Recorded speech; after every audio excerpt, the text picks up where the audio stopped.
Logan Paul used to be the most controversial person on YouTube, with good reason. You don't film a dead suicide victim and exploit it for views and not expect to get absolutely shit on by everyone. Logan Paul was one of the most hated people on the internet, and naturally he still has his hate club, but I think for many people, Logan Paul has proven that he's a changed man. He hasn't redeemed himself. And he knows that. He knows he'll never be able to make up for the disrespect he showed towards a dead man and his family, but I do believe he's trying his best to be a better person, to make better choices, and to be a better role model to the millions who look up to him. And that's a great thing. Instead of continuing with his childish ways or simply leaving the internet due to the backlash, he's using his massive platform to spread positivity and decent messages a lot of the time. We all make mistakes, none of us are perfect either. He just had a platform a bit too big for his own head at that time, and he messed up quite badly. But he's on the road to redemption, and if you know me, then you'll know how much I love a good redemption arc. A lot of you may still dislike him. I'm not personally a fan of his content, but I honestly do believe he's a changed man, and he's shown a lot of this through his recent actions. Yes, he was a bit of a sore loser after his fight with KSI, but can you blame him? I mean, he was hyped up to be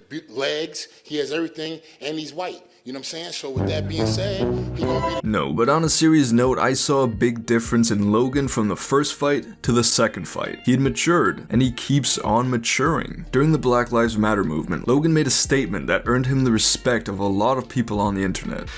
It is not enough to be not racist. You have to be anti-racist. Yes. Condemn those who feign superiority because of the color of their skin.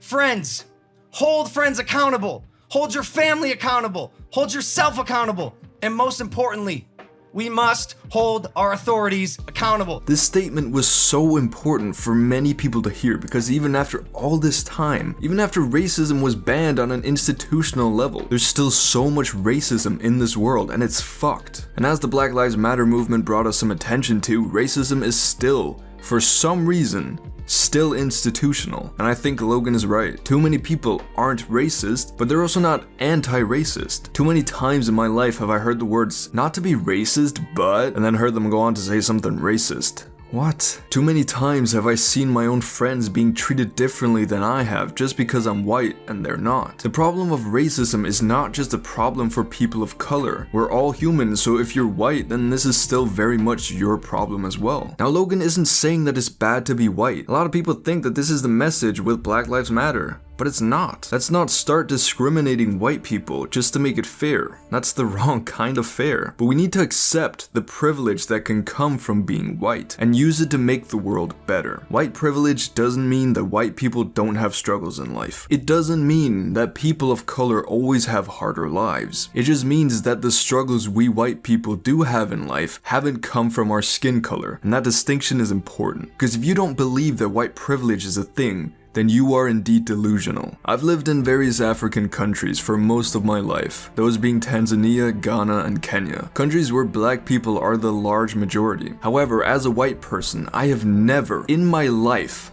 felt like a minority. I have never been treated differently because of my skin color in a negative way. I've tried having people being fascinated with me being white when I've visited local schools and villages in these countries, but this just proves my point of never having been treated differently in a discriminatory way. I have never felt marginalized, and I have never been afraid for my life or safety because of my skin color, which is a reality that a lot of people of color sadly have experienced at least once in their life. But my point of saying this is that those are my experiences of being a minority in black countries, whereas the reality for black people as a minority in white-dominated countries is very different. And listen, I'm not saying that every black person in America is oppressed, or has even felt like a minority before. I certainly can't speak for all black people. There are a lot of successful, rich, and respected black people who say that they've never felt the effects of racism before. And yes, most of us have friends of varying colors who are exactly the same as us, but the truth is that a 12-year-old black kid was shot dead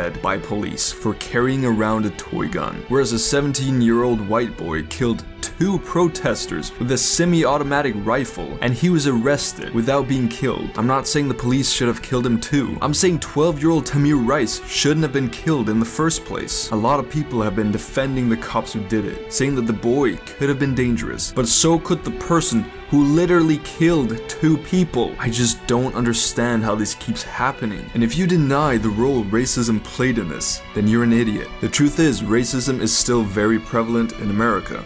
And Logan Paul was smart enough to speak out against it, unlike his brother who was seen looting a fucking mall. Moral of the story, I guess, is that Logan is a lot smarter than Jake, but we knew that. However, I got a bit off topic here. My point of talking about Black Lives Matter was to show Logan Paul as an actual role model, and he's continuing to spread positive messages. I'm sure over these past couple days you've all seen this clip of Logan Paul defending Harry Styles wearing a dress on the cover of Vogue magazine. But if you haven't, then here it is. Bring back manly men? Because Harry Styles wearing a dress in a field? So my question is like, it ain't manly, bro. Bro, why? What ain't manly. What is manly to you? What does it mean? Is manly like being comfortable in your own skin and being comfortable with who you are, regardless of what people think about what you're wearing? I get that, and I understand it's okay to venture out and try new things and do things, and I think it's great for people not to judge other people. But yeah, man, just like you are now. Okay, Well, hold on a sec. hold on. He Let can me also speak. have Can his. I- He can can I also speak? have his opinion. Why are you getting combative? The Because idea. you guys are all right, making hold this on, something slow- it's slow not. down, You're slow the down. you're the type of people that will look at it and are like, No, men Listen. gotta be men and they can't wear dresses. Listen, None of us suck have a dick, bro. No. I would do this in a heartbeat. and it's a conversation. The problem that's is people are happening too on the quick show to right get now. angry like you. You get angry at our opinion. And I think think that's not fair. What am I angry about? Now my favorite thing about this clip is the hypocrisy of the guest. He says he thinks that it's okay to venture into new territories, and that we shouldn't judge other people. But he says this after literally judging Harry Styles and saying that him wearing a dress isn't manly. I like to go off on a limb here and say that Harry Styles is more manly than most men out there. He's more manly than me. He's more manly than Chads who look like fucking boulders. And he's much more manly than the men who are criticizing him. Because he is so in tuned with his own masculinity that he doesn't fucking care whether or not he's wearing a suit or a dress. He's like the Newt Scamander of the Muggle world. He doesn't have to show off to anyone. He's just being himself and he's loving it. Anyone who saw this photo of Harry Styles and actually had a problem with it needs to sort out their priorities. There are way more important things to get mad over than a man wearing a dress on the cover of a magazine. Listen, why should women get all the comfy clothes? I've worn my girlfriend's leggings on multiple occasions, and I even once wore one of her dresses to school for a dare. I must say, it was the most free I've ever felt. Point is, have I ever felt not manly on these occasions? Nope. I felt more manly when I wore that dress in front of all my friends than I did when I was 15 and insecure and would always look at myself in the mirror and flex whatever muscles I thought I had. The dress isn't manly.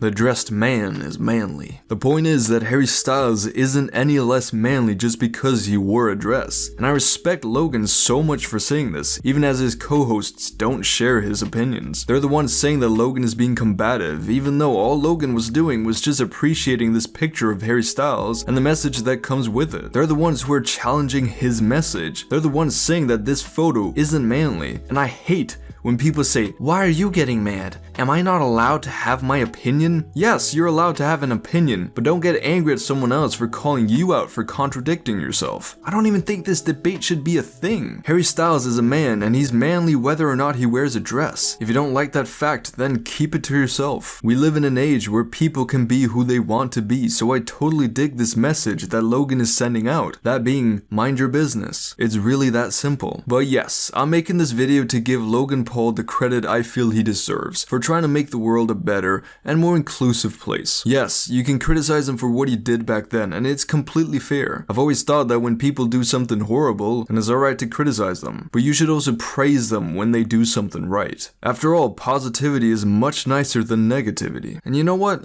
Maybe people are right. Maybe Logan Paul is only saying these things in order to seem inclusive and relevant again. Maybe he doesn't care about the minority groups he's speaking out in support of. But if that's true, then so fucking what? The messages he's giving are still nice messages. They're statements that I think a lot of people need to hear. And I think these kinds of thoughts can make the world a much better place for a lot of people. And even saying so, I actually do believe Logan Paul actually means the stuff he says. Now let's end off by talking about Logan Paul versus Floyd Mayweather. Mayweather. Do I think this will happen? Well, I fucking hope so. It would be a really fun fight to watch. Do I think Logan stands a chance? I mean, he is much bigger. No. Not really. Floyd Mayweather is one of the greatest boxers of all time. He's undefeated for a reason. People on YouTube may think that Logan and KSI are good boxers, and respect to them. They put in a lot of hard work to get where they are. But it's just not the same level. It's the difference between Lionel Messi and Big Dave, who's playing in the championship in terms of skill, technique, and theory. It's just not a contest. But as we all know, Big Dave does have a shot at two-footing Lionel Messi and injuring him. Just like how Logan Paul has a chance of landing a lucky shot. And Logan does hit hard enough to possibly knock Mayweather out. Now, will he land this shot? Probably not. But it would be entertaining as hell to watch. And of course, Logan would be securing a massive bag. Good for him. Anyways, I hope you all enjoyed this video. If you like these rants on the controversial stuff happening on YouTube, then don't forget to leave a like and subscribe for more content in the future. Join my Discord for fun times, the link is down in the comments. Other than that, I just wish you all a wonderful day, stay safe and peace out.